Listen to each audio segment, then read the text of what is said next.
बिस्मिल्लाहिर्रहमानिर्रहीम। अस्सलामुअलैकुम। दी Urdu Islamic teacher के प्यारे नाज़रीन, मेरी बहन और भाइयों, आज मैं आपकी खिदमत में माह रमज़ान का ये जो पहला जुम्मा मुबारक आया है, इस जुम्मा के हवाले से एक ऐसा ख़ास और मुजर्रब अमल लेकर हाज़िर हुआ हूँ। सिर्फ़ 11 बार आपने इस अमल को करना है। इंशाअल्लाह ताला आपके घर में माल और दौलत की बारिश होना शुरू हो जाएगी।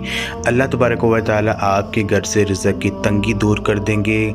घर में जो है वो रिज़्क़ में बेपनाह इजाफ़ा होना शुरू हो जाएगा। अगर आपके पैसों में बरकत नहीं है, अगर आपके रिज़्क़ में इजाफ़ा नहीं हो रहा है, तो इंशाअल्लाह ताला ये अमल आपकी तमाम परेशानियों को ख़त्म कर देगा।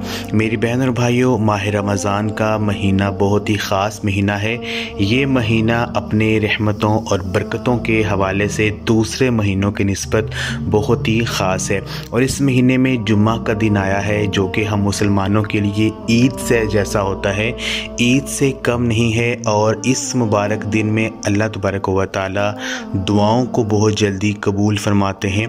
हज़ूर नबी पाक सल्लल्लाहु अलैहि वसल्लम ने फरमाया है कि जुम्मा की कबूलियत की घड़ी जो है इमाम के मिंबर पर बैठने से लेकर नमाज तक होती है। इसके अलावा आपने एक और जगह फरमाया कि इस खास घड़ी को असर के बाद तलाश कीजिए। तो जुम्मा के दिन जो है इन तमाम दिनों में से बेहतरीन दिन है जिनमें सूरज निकलता है, वो जुम्मा का दिन है।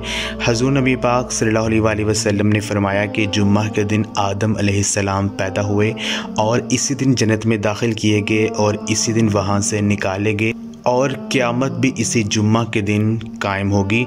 नबी पाक सल्लल्लाहु अलैहि वसल्लम ने फरमाया कि जिसने जुम्मा के दिन खूब अच्छी तरह गुस्ल किया, जल्दी मस्जिद में आया और इमाम के करीब बैठा, फिर गौर से खुतबा सुना, तो उसके हर कदम के बदले 1 साल के रोज़ों और रात के नफलों का सवाब जो है इसे मिलेगा।